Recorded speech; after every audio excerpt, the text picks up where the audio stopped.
Bitcoin just hit $100,000 per coin. But what does this mean for Bitcoin? And what does this mean for cryptocurrency as a whole? Well, in today's video, you and I are going to be reading through an article discussing what this means for Bitcoin and for the cryptocurrency market, along with what it means for the global economy and the financial system at large. Now, with that being said, let's dive in. What does $100,000 for Bitcoin really mean? Binance CEO explains. Bitcoin's rise past $100,000 feels both like an inevitability and a quiet revolution, given that it was born out of skepticism towards traditional finance systems. It is a number that has real significance, not just for traders or enthusiasts, but for the broader narrative of decentralized finance. This is not just about the price. It is a marker of how far a once experimental digital currency has come. Richard Tang, CEO of Binance, gave a measured take on the moment, focusing less on the number itself and more on the underlying momentum that has brought Bitcoin to this point. He sees the milestone as a sign of a maturing ecosystem. That ecosystem has been shaped by years of innovation, resilience, and relentless building by its community. Tang saw this as a big moment, not just for Bitcoin, but for the wider financial world too. He hinted that we could be seeing a shift in how things are done, driven by technology that is more decentralized. Now let's look at his tweet here. Bitcoin's rise to 100K is more than just a financial milestone. It's a testament to how bold ideas can come to life and shape the future in our digital age. Each milestone represents a step towards a stronger, more sustainable ecosystem, something that we can all celebrate together. Now, isn't that a lovely statement by Mr. Tang? It really is, isn't it? He should be a politician. And then he has this article post right here. From Binance, Bitcoin, 100K, and then a moon. Pretty nice. Bitcoin's journey to six figures has had its share of bumps in the road. No fucking kidding. I have seen them. They have been wild, to say the least. When your portfolio gets cut in half, in fact, when it gets cut by more than half, in seemingly weeks, it blows a hole in your ship, to say the least. It's tough to deal with. But here we are, $100,000. It's a great day. From its first release in 2008 to the wild ups and downs of its early years, Bitcoin has kept everyone guessing. Again, no fucking kidding. Its early adopters faced skepticism. No kidding. More than just skepticism. Laughable skepticism. Hatred. Vehement hatred. Were sometimes dismissed as idealists. Sometimes. Sometimes.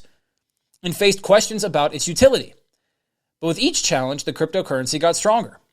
Either because of technical improvements, more interest from institutions, or because it was accepted as legal tender in countries like El Salvador. Tang pointed out that Bitcoin has proven it can hold its own in the face of regulatory pressure, economic uncertainty, and industry scandals. This shows it is becoming more mature. While this is a big deal, Tang was looking ahead. He thinks Bitcoin is still in the early stages of disrupting, transforming, and rebuilding global finance. The future is unclear, but for Bitcoin, milestones like this are not the end. They are just the beginning. It could be the end. I don't know.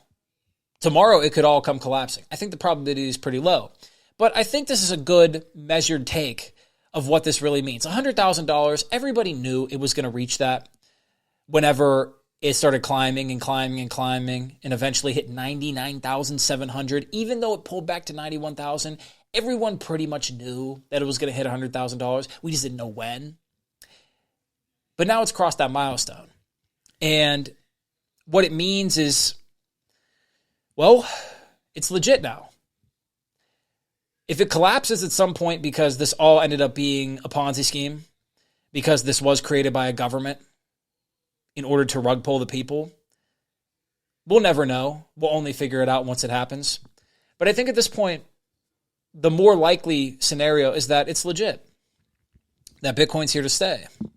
That Bitcoin is going to be an asset used by people, by companies, by corporations, by institutions, by politicians, and by governments, by multinational conglomerates. It's going to be used.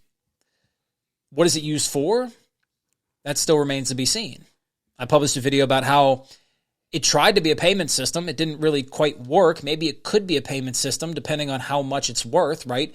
If one Bitcoin is worth $100 million, well, then a certain amount of Satoshis could be divisible into dollars and cents. Maybe it wouldn't even have to be that expensive. Perhaps you could do it now. But it's going to be around in the future. And I do think we're at this inflection point, an inflection point that still has to play out. It's going to play out very quickly. The time is going to fly, but we're nowhere near the end of this transition. If anything, I think we're still in 1936, 1937, if we want to relate it to the Great Depression. We're in that period of time. So much is taking place. You have all of these other projects on American soil. You have governments talking about using Ripple and using these various cryptocurrencies to move payments cross-border.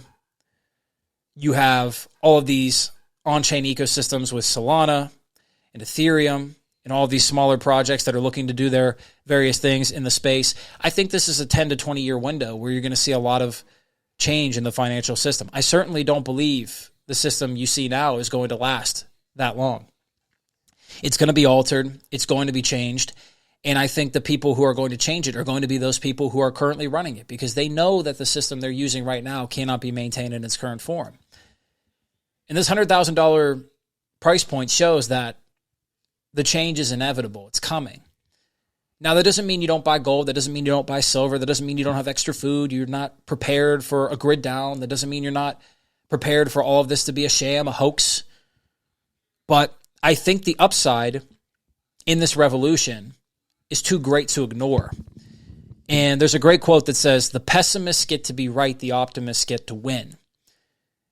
I love to live by that quote because I'd rather be wrong and be optimistic because then I get to participate in the upside. Again, perhaps it's a sham. But if it isn't, what do you have to lose? A little bit of money, but your money's not worth anything anyways. So consider what this means to you. Look around the world. Look within yourself. Do some soul searching. Really evaluate the people around you, the institutions around you, the companies around you, the environment. Get a taste for what's in the air. And then come back to this $100,000 mark and ask yourself what it really means. There's more I could say on the subject, but I think I'm going to end it here. If you want me to talk about this more, comment it down below. Like the video. YouTube seems to like that. Subscribe to the page if you enjoy this and gain value out of it. And if you're holding Bitcoin, comment down below because I want to see where my Bitcoin hodlers are at.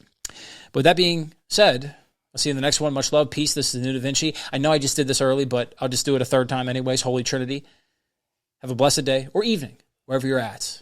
And may this be a stepping stone to perhaps 250,000, 500,000, a million, however high it wants to go. Adios.